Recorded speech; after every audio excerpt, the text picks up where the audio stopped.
Welcome to the Mocktails and Mushrooms podcast, where we talk everything mushroom and psilocybin related in Colorado and beyond. We are here today, starting the beginning of our second season, just as we started the beginning of our first season. I'd like to welcome someone who had their big birthday yesterday, Travis Tyler Fluck. I'm Ashley Ryan Joxel, your local psychedelic educator and coach with Psyched4. Check us out at psyched4.com. We offer education, not therapy or legal advice. Please consult with your medical professional before trying any psychedelic substances. This podcast is intended for adults 21 and over. Well, I did not get to officially say happy birthday to you, so happy birthday, sir. Thank you. Well, what did you do on your birthday? A lot of it I'm just going to refrain from talking about on the mic, not because it was debaucherous or I did not have a bacchanal or anything like that, but it was pretty rough. I'll talk about the highlight. I went to Indian Springs and soaked for about an hour, and that was really beautiful. And as rough as my day was, there was a birthday present that someone had sent me that I had kind of forgotten about until right before I went to bed. And I opened it up, and it was a 2-ounce silver Ganesh. Ooh. So I felt like that was very poignant. Jai Ganesha, Jai Ganesha. Remember that Ganesh, he is not only the remover of obstacles, but he is also the one who has put them in our way. So just a quick note on that. You know, I've only heard tidbits of the story, and the part of the story that I got most recently was about the mouse that follows him, that picks up his crumbs and gives them back to them. And, you know, archetypally, elephants are supposed to be afraid of mice. So it's like allowing your fears to feed you, and that kind of like transmutation that can occur there. Okay, yeah. And also, I believe if you look at the dancing Shiva statue, he also has a little small mouse that he just has his foot on, which represents the ego, where you don't want to totally crush that ego, but you want to keep it in check and make sure it stays in place. So a lot of representation with the mice around. Know thy place. Bye. All right, so you have an event coming up next week at the Plant Magic Cafe, if I'm correct. I do. A few weeks ago, I was at a mycology meetup, and because Prop 122, or the Natural Medicine Health Act, depending on what you want to call it, allows for cultivating, that a lot of these mushroom growers just have a bunch of mushrooms, and they want to grow more. So I recommended that we give them away. And very quickly that became, well, why don't we open up a space where we gift mushrooms? And after sitting with that for a day, I realized it's very easy to give somebody mushrooms, but there is a responsibility that I take up when handing somebody something that could profoundly change their lives, often in the first interaction. And I feel that it's necessary to educate and empower and support and give people access to initiated community. So this idea for a gifting portal was born. And in contemplation, I made a few posts about it on social media to the extent like just asking everybody, like, what is a gifting portal? What isn't it? And I realized that we have an opportunity to really show that community can hold and steward these medicines responsibly. And something that has kind of eluded me through this process as an activist is like having fun. So I really am excited to be in community and have fun celebrating abundance, because ultimately, you know, when you grow mushrooms, they're very abundant. It's not a scarcity issue. And for all the commodification and all the gatekeeping, they're making it seem like it's scarce when it's not. So I am elated to kind of show a counterpoint to that course and direction. Perfect. So why don't you share a little of the details of the event and, how or if people can still get in on it? Okay, well, it's sold out. I made a post, and 31 hours later, I gave away tickets, so there's got to be a way to say that it's sold out, but all the tickets were free. I haven't figured that out yet. We're holding it at Plant Magic Cafe, which is it's kind of like a mansion in the Cap Hill section of Denver. And historically, they were the headquarters for Prop 122, which kept me away from there until it behoove all of us to settle our differences and come together over our appreciation and belief that entheogenic medicines can and will change the world. So we're hosting it there, and the capacity is about 100. Somebody gave me this great idea to break up the time into 2 slots so that we could allow more people access to the space. So there's going to be 2 waves of 55 people that come through. And then I have 45 tickets that are reserved for people that are generously gifting their time, their expertise, mushrooms themselves, growing supplies, art, or friendship. Well, that really taps into what I think the original intent of 122, was being able to really share these with friends and or acquaintances, and really take a look at how to make this entire thing something that we can heal in community. Even though we've seen a lot of the changes that came up in this last legislative session that really seemed to be aimed at specifically healing community. It is good to know that people have really put in the time to learn this craft, or at least start to begin this craft, and that this medicine is now going to be freely available to those who are interested in trying it out. And so I have a question. What's the name of the event? And because it is so immensely popular, will you be doing it again so our viewers can look for this amazing opportunity in the future? Yeah, so I'm a sucker for puns.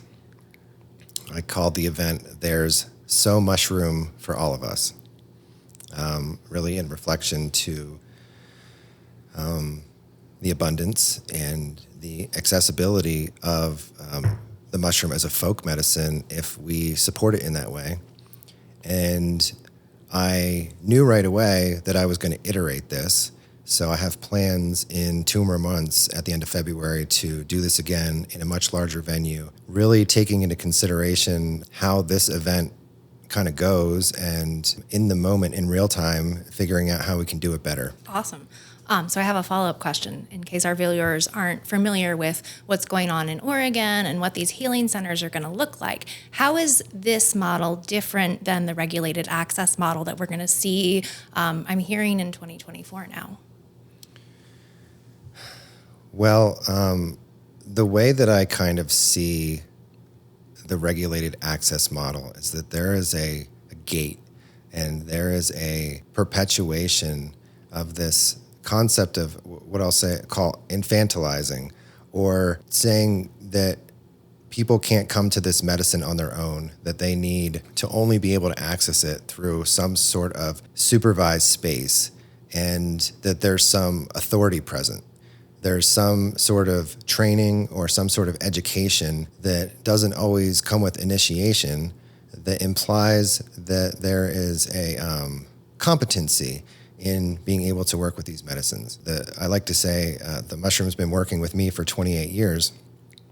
And through my intentional use, there has been a few times that I've had people come and, I don't want to use the word facilitate, support my journey, but it always left me being empowered to continue my relationship with the mushroom in the end, almost like a training wheel. And the regulated models don't really allow a pathway for the training wheels to be removed. And in my story, in the last 4 years, I've consumed, say, heroic doses, or 5 grams or more, at least 45 times in the last 4 years. And if I were to go through the regulated model, I highly doubt that I would have been able to keep up with that pace because of the bottleneck of the waiting list. And I couldn't have afforded to pay all the associated costs with the necessary presence of a facilitator. And right now, I don't know what the current numbers are, but a lot of times I use the figure like $2,000. Yeah, I do.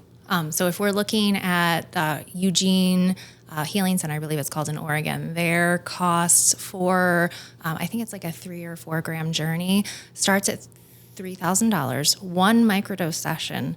And that's 0.2 grams. And they don't even specify on their forms how many milligrams of psilocybin that is. So we have a better system for lab reporting and being able to figure that out in our community right now. But you're looking at $500 for one microdose session. So let's use those metrics. So that would have cost me $135,000.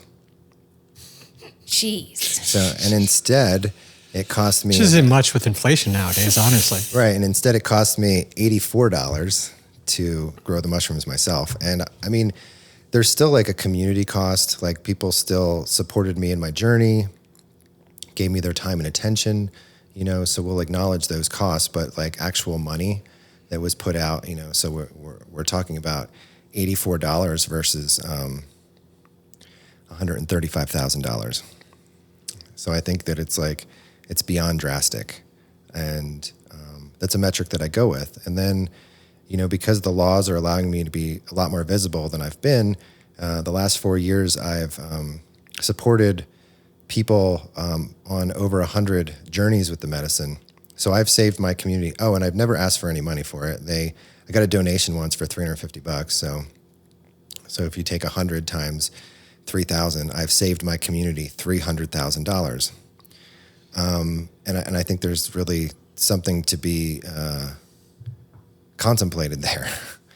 You know, I know we live in a society where time equals money, and I'm certainly an anomaly that I'm willing to provide my time and attention. But I will say that it makes perfect sense to me that my service to the mushroom and for the gifts that it has given me is to pay that forward. So there's a lot of like nuts and bolts differences between regulation and community healing. Like, we're at a point now where we kind of, it's like raw clay that we kind of get to mold it in the ways that we want to. And I look forward to a time where we have paths to eldership. And then once we have elders, then we can actually start to get involved with real accountability structures. And the other thing that the community healing space allows for is initiation. So a lot of people will make this argument that do you have to have taken Xanax to prescribe Xanax? But we're not talking about Xanax. And oftentimes, because we live in Colorado, I think about like, would you want a river guide to take you up a river that they've never been on, or never been on a raft themselves? You know, like, I wouldn't, you know, and I the way that I kind of see things is that you can only take people as far as you've gone yourself. And I know that I'm a minority in that opinion, because most people feel safe thinking about this in a kind of medical model. And I think as long as we try to bring mushrooms into a medical model, that it will fail. And we should think more about bringing the medical model into the entheogenic space so that it can be composted, and we can look at a hybrid way of looking at things. Well, we are already seeing the failure of the Oregon trying to go into the medical model, kind of both 109 and 110. 110 was the decriminalization, and because of how that has affected the state, they are actually looking at reversing that from Drug Policy Alliance. But the 109, which used the same signature collection firm as 110, they have collected from licensing fees, I believe through Friday was about $620,000 of the $3.5 million that is going to be needed to run the program. And of course, a lot of this was built when Oregon had a complete monopoly on legal psilocybin services.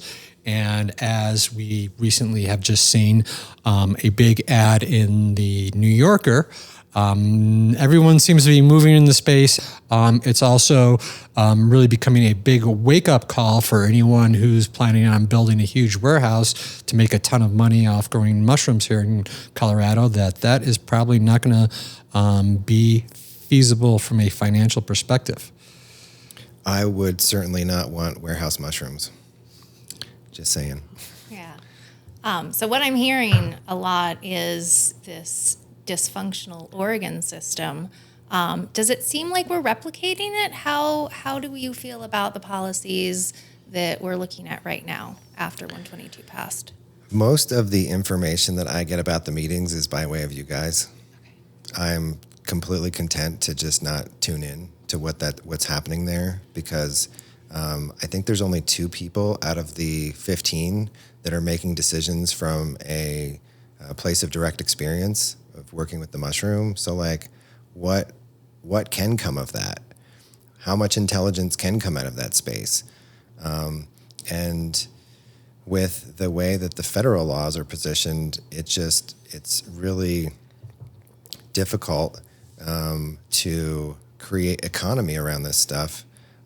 It just has too many trappings, especially around the Rule 280E, where you can't write anything off because it's a Schedule I substance.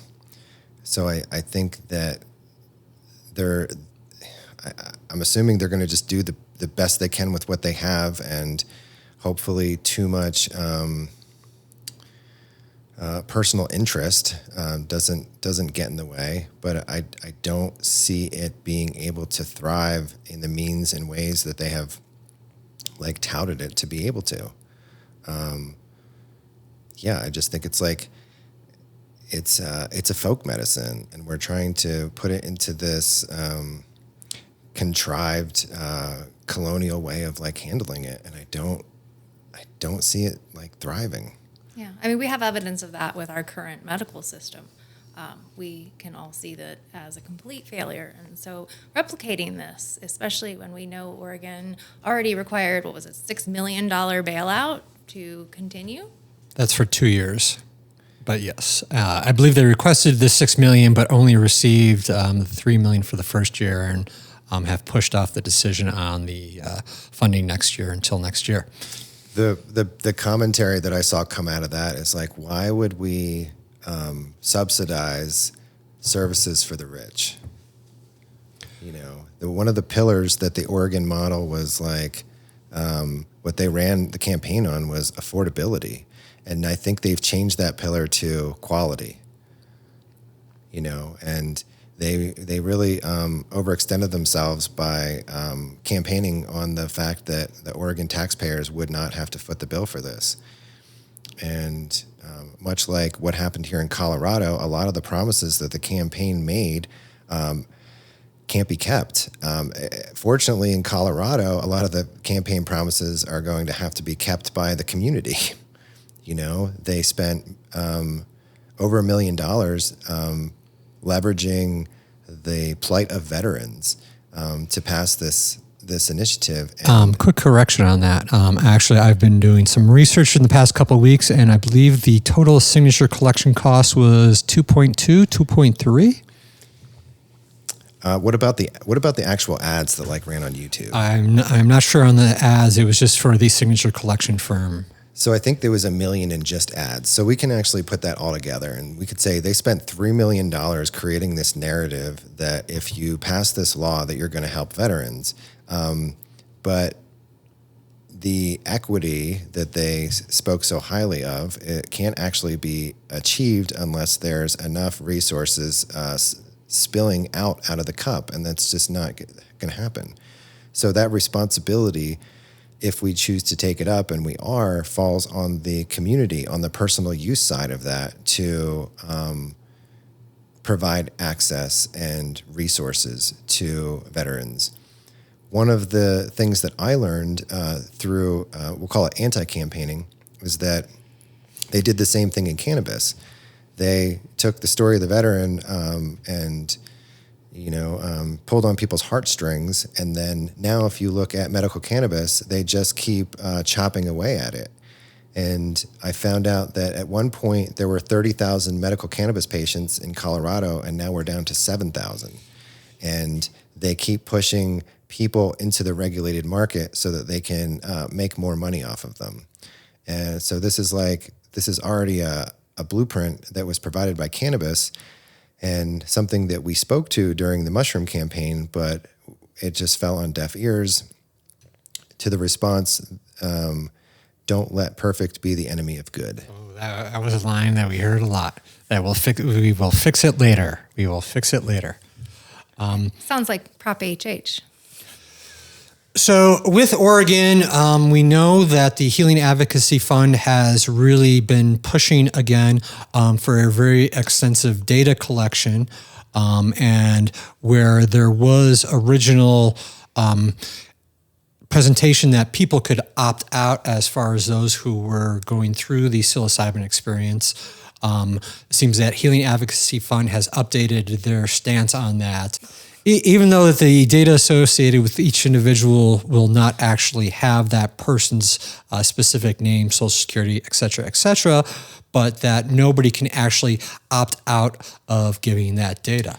I listened to the Colorado Subcommittee for Indigenous and Religious Use last Friday, and in order for those who have been working with the medicines for a long period of time, they are asking for a significant amount of data, including protocols, who you've trained under, and all types of very detailed records of what happened during the experience. While there does not seem to be a track to this being financially profitable that I can see, there seems to be a real hunger for data right now. Have you seen this, or can you speak to this at all? Whether we acknowledge it or not, but every keystroke in our phone is logged somewhere and teaches somebody how to interact with us in a way that reinforces our belief systems and reinforces our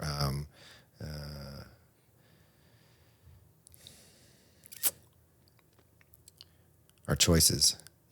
When you were talking about that, something came up, and that's around integrity. And I think a lot about holding space. And a big part of holding space is integrity. If you are being subjected to your data being extracted, there's no integrity there. There's no integrity in that space. People are subjecting themselves to a experience where they are probably the most vulnerable they've ever been, other than being newborn babies. And if we are extracting people in that space, is that healing? Can we really back that up? That is for the betterment of anybody involved? Or are we continually supposed to participate in hypocritical systems? I feel like really sorry for people that have to subject themselves to that. And there's also a dehumanization in that. You mentioned that the individual doesn't get a chance to represent their data, so there is a dehumanization there. So I can't imagine that dehumanization is healing either. So I'm really not sold on it. And one of the things we have confirmed that this anonymous data is going to go into Rocky Mountain poison control, poison and drug control. And so they are a arm of Denver Health, and on their website, they very much brag about, selling and giving information to the top 25 pharmaceutical companies in the world. And so we do have to have some concern of where this data is eventually going to end up.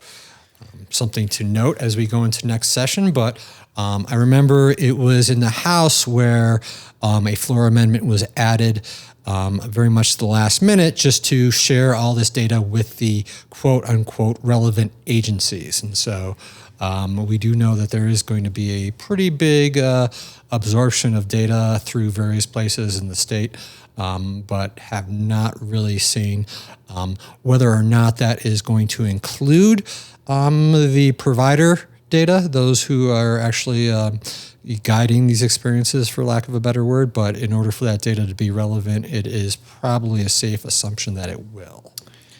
And I think it's noteworthy because I feel like this isn't understood by many, but this is not HIPAA protected data, correct? Correct. This is not medical, and this is not therapy. So that data is very much has none of the traditional protections we associate with going to the doctor or a therapist or a licensed psychiatrist. There's, I'm drawing another comparison between the community model and this, and this is disempowering. My mom has a wish to have her body donated to science when she transitions. So there's a conscious opt-in to give something to the collective, and that's empowering. And by subjecting people to the inability to opt into this, they're taking their power away. So again, here's another thing. Is disempowering people, is that healing? I would say no. But don't let perfect be the enemy of good. I know that out in Massachusetts, they really started to take protective measures against New Approach, working on a separate ballot initiative. But I believe the local organizations out in Massachusetts have really decided that they do not like the direction that this is heading and what they've seen in both Oregon and Colorado. New Approach PAC did offer to maintain home grows. They were looking at two different bills. One essentially would have eliminated any home grows, and the second allows for home grows. But some may say that is just a negotiation technique where, here, we're going to take your whole entire cake. Oh, no, here, you can have a piece back. After witnessing what happened here in Colorado, even if they have the best intentions, I think there's a saying about that, something to do with hell. But anyway, even if they have the best intentions, there are people that were on the ground as pioneer species, I guess at this point, laying the groundwork for this to come in. And at this point in my activism, I would resource those people instead of coming in and saying, this is the way we need to do things, especially if they're not if they don't live there. There's something really wonderful about local control of something where your community dialect can come through in the ways and means that you choose to interact with these medicines and enable or disable people to grow or gift or anything like that. And the more granular, the more local that you get, it's a lot more honest with the flavor of the area that these laws are enacted in. And as we see with our federal government, there's just no way to really honor each and every locality with broad policy. It's just not. And like I said, especially from direct experience here, I really believed that because I went out in 10-degree weather and collected signatures to pass the Denver initiative, that I would be part of the process that would go statewide. I felt some ownership over how it all went out. I felt like I was entitled to be part of that conversation. And the way that it played out in here in Colorado is that there were meetings happening without me. And when I did get into those rooms, it didn't matter what I said, that it was going to happen no matter what.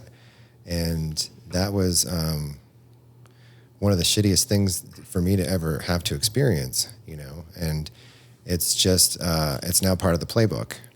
So I guess if you run a $40,000 poll in a state and it polls favorably, then that gives, especially if you have the money to do it, it gives you the right to go in and impress your will upon that area. It's really sad. So I'm happy to see that there's some pushback, and ultimately I would like to see, if you have resources, resource the people that are already doing the work. It'll look entirely different. And I think that we can reach a congruence. And I think there's space in this for everyone. And minus the sinister kind of feel to that data collection, I think there's actually a really sweet spot that we can reach, with the regulated access and the community healing, because not everyone is going to want to come to community space for this stuff. And some people are going to need their hand held. And so I think that there's a way to be in concert with this ultimately, but the way that they're doing things leaves the community feeling appropriated and unheard and challenged to feel like they have any power in the situation, even though they've made the ultimate sacrifice to subject themselves to felony prosecution to advocate and be activists for these medicines. And that's unfortunately very common, I'm hearing, at the state capitol. I've actually heard this process referred to as fake holdering, where they are, Ben Murray said that, fake holdering, where they aren't actually engaging community members. And so the typical stakeholdering process, where they really are supposed to reach out to you and other community members who participated in the ballot initiative, to go through a stakeholder process to implement the best policies that are going to help everyone. And so we are entitled to be part of this process. It's called stakeholdering. And the problem is that it's not happening. And that's across the board. We're doing what we can to demand that they follow this process, because you should be at that table. And it's absolutely disgusting that these community healing practices aren't being taken into consideration. Once we sat in spaces where New Approach was basically saying the polling's good, so we're going to do this anyway, I had the opportunity to start to appreciate an indigenous perspective. And as bad as I wanted to be at that table, especially now where I'm at with things, I would surrender that place for someone that's a lot wiser than me. What's at stake here is the healing of Mother Earth, and I know that lands differently to every person that hears that. But the current way that we're doing things is unsustainable. And not to say that every indigenous person comes from the same perspective, but I think that there is a opportunity to work with these medicines to come back to the awareness that we are the earth experiencing itself. And so I would gladly at this point give up my spot at the table to put somebody in that has had that perspective since birth. So we have the final full board meeting coming up this Friday, I believe at 1:00. This Friday also happens to be best place to put the Friday afternoon or Friday evening news dump, where if you want to release big news that doesn't get any press, you do it on a Friday afternoon, Friday evening, and this being the week before Christmas week, that you really just don't get much coverage of what may happen, or a lot of people may not hear it. So with the final board meeting coming up, do you have any wild predictions to put out there of what you think may happen? So let's back up. So it's like the board of 15 people? Correct. It is full board. And do they have deadlines that are like coming up? I believe so. This is going to be where they make their final recommendations for the year. And then what is that? How does that carry us into the next year? So then those recommendations will be given to the legislators, and any legislation that needs to be changed, that they will then consider that going through the typical Colorado legislation process. And I'll leave it at that. Any rules that are going to be made for next year, I'm not 100% sure, but I'm pretty sure that the board has to recommend those this Friday.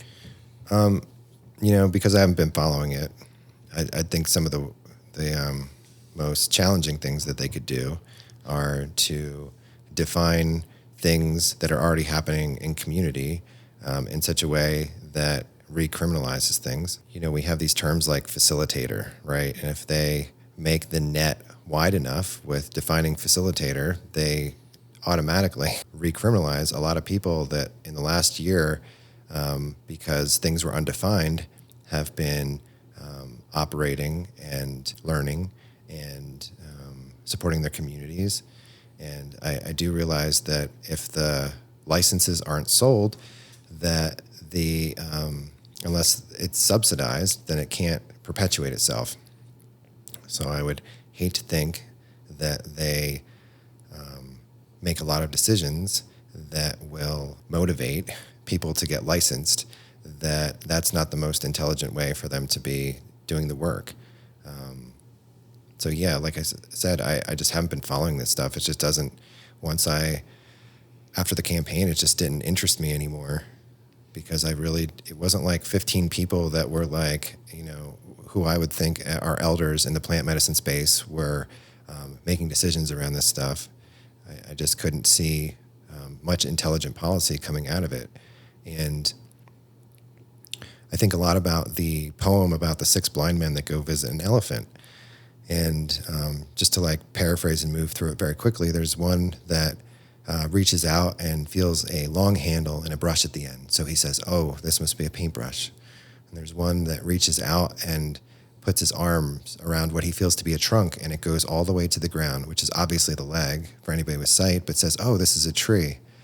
So I just see this reductive way of looking at things playing out over and over again. And if you take 13 reductive perspectives and task them to responsibly create regulation around this stuff, I don't see it happening. I don't see an elephant coming out of that.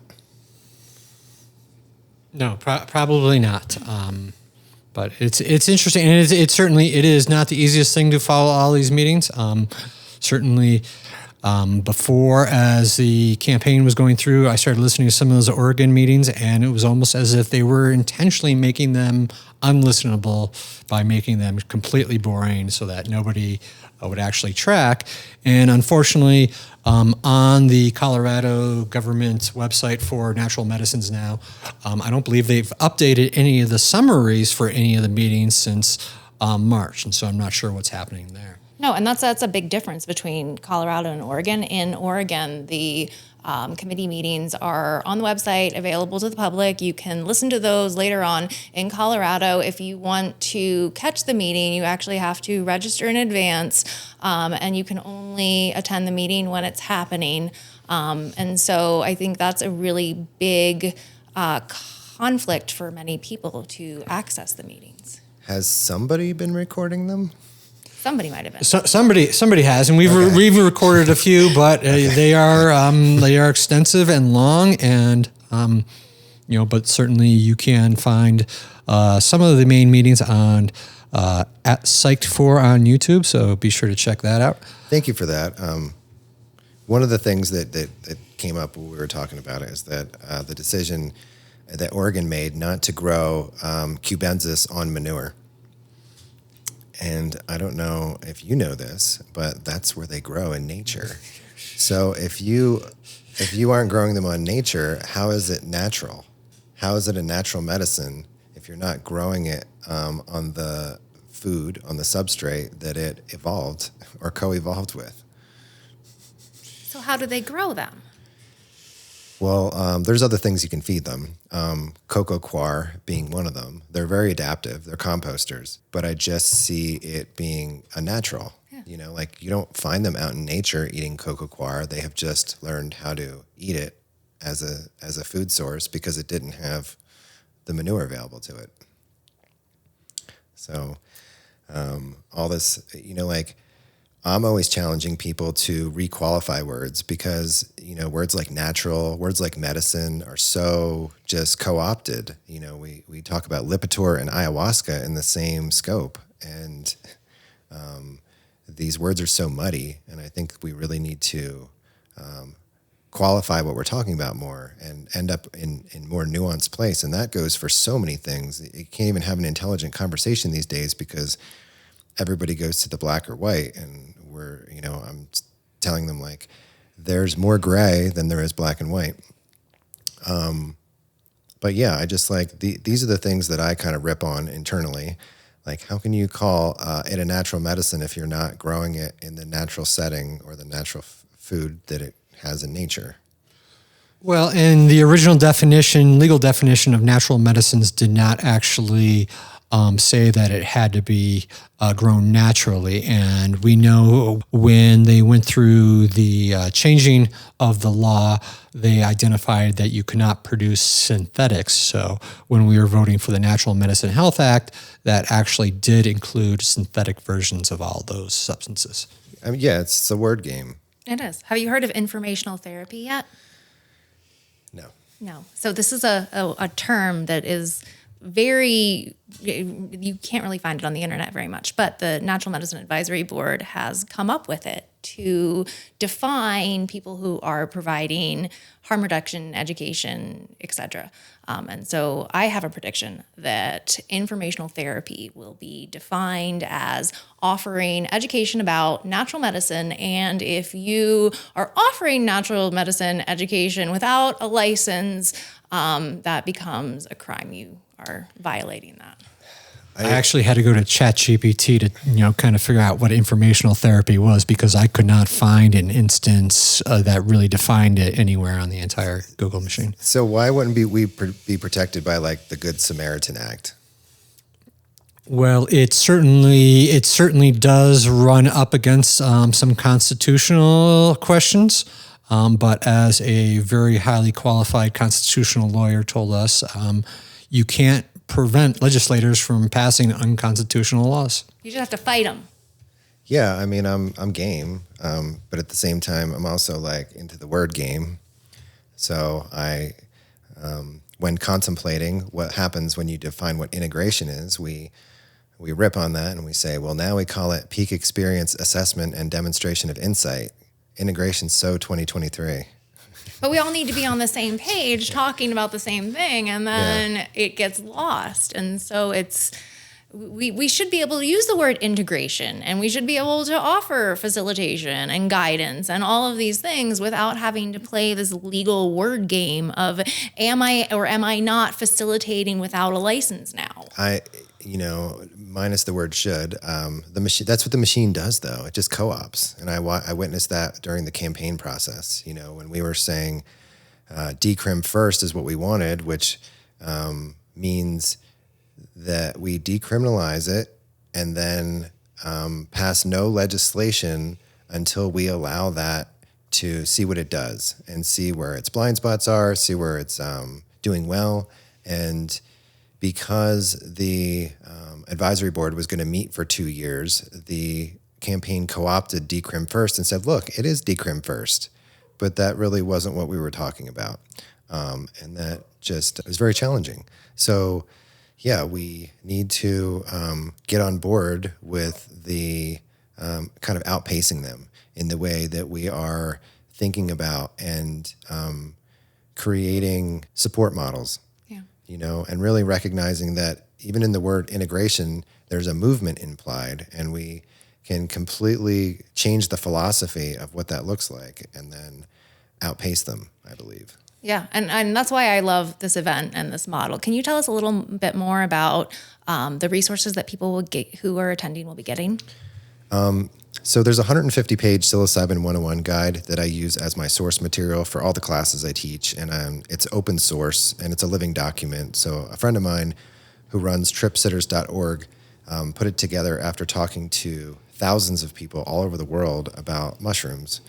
And one of the things I love about the guide is that it has this really robust section on what we call contraindications. So if there's medications that you've been taking or a diagnosis that you got that the medical community strongly cautions against using the mushroom or says don't use it at all, it's in there. And there's also a live link that if your doctor is either unwilling or unable to talk to you about this stuff, that there are people you can connect with. That is kind of like a passive resource that I'm providing. And then there are a lot of medical professionals and therapeutic professionals and spiritual, I don't want to call them professionals, but like presences that have volunteered to come and give their time and expertise. So I will, as of right now, we're going to have a neurologist on site, a internal medicine specialist, a functional medicine specialist, at least 2 other MDs that are physicians.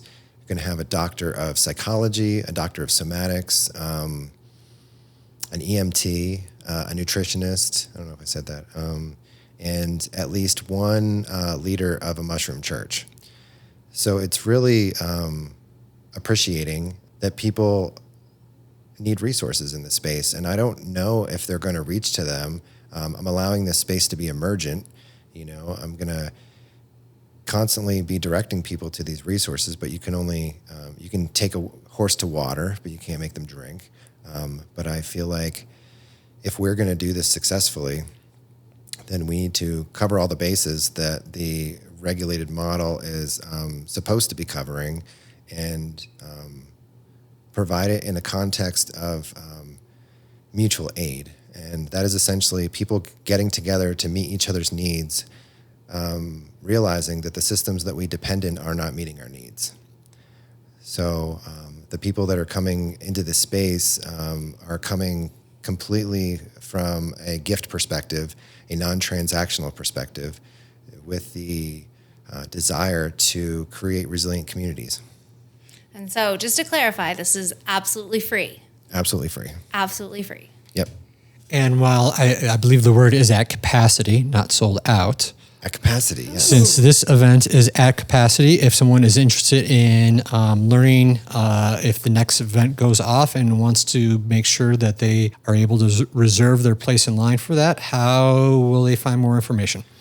My most active portals are Instagram and Facebook. So I would direct everybody to the Denver Mushroom Cooperative page.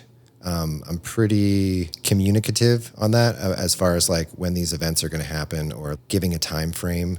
And as of right now, my understanding is that Ethereum Denver is going to be in town at the end of February. And I think the 24th or 25th puts us on a Saturday or Sunday, and that is the most likely candidate for this happening again.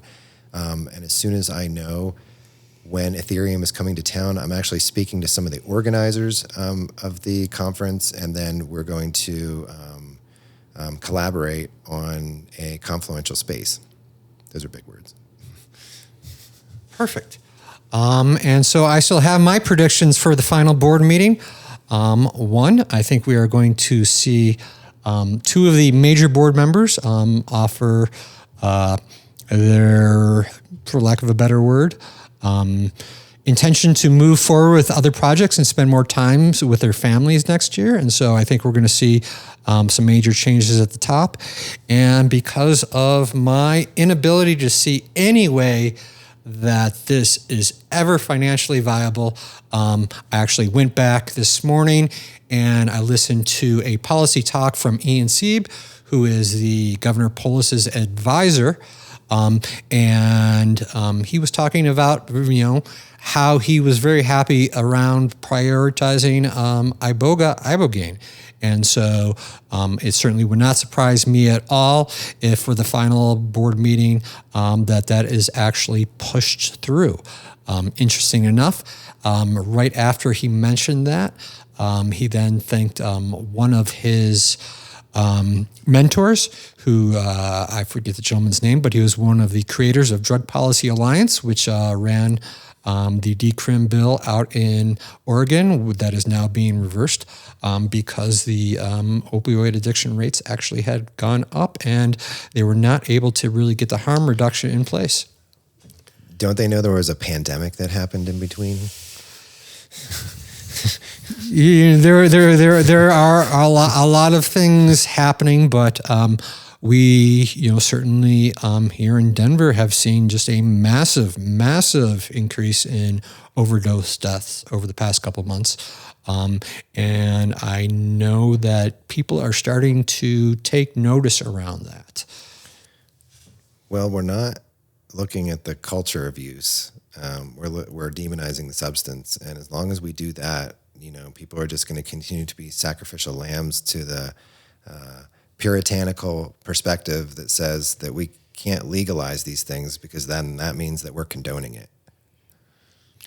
Well, the Kentucky, I believe the Kentucky Advisory Board still has that option, although there has been some pushback on that as late. So as we close out the year, it'll be interesting to see if either of those initiatives get past the finish line or if they both fail, or if one goes forward without the other. All right, before we close up, any final words, any final thoughts, or maybe just a little prayer for the holiday season? My prayer, my efforts, where I'm orienting myself is to really consider how we can all be intelligent parts of the same ecosystem, that we can provide a case to the regulated model that we are not a threat to it, that we can actually work with it, and consider that we need to reframe what outcomes look like and how healthy, resilient communities behave. And I think that if there is, what do they call that when people put their hand across the aisle? Is that that term? Yeah, it is, yeah. Yeah, that we can actually, the rising tide will lift all the ships. In the world of cannabis, lobbyists have gotten involved and amputated or truncated big parts of the medical space. And I don't know if everybody remembers this. Let's borrow a little bit of nostalgia, but medical cannabis is what got us to where we are today. I just urge everybody that's thinking about this is let's think about the fact that our fates are all wrapped up in one another, that there's a concept called interbeing, and that the mythology that we are separate hopefully will start to be challenged as more and more people work intentionally with these medicines. And I'm here to support it.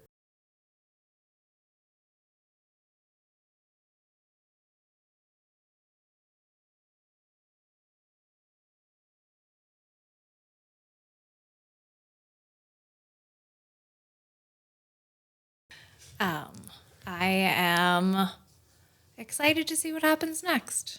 Praying for hope and love. It is going to be a very exciting end of the year, and next year we will see. We will see. So I am Jimmy Smurs. I'm Ashley Ryan Troxel. And I am Travis Tyler Fluck.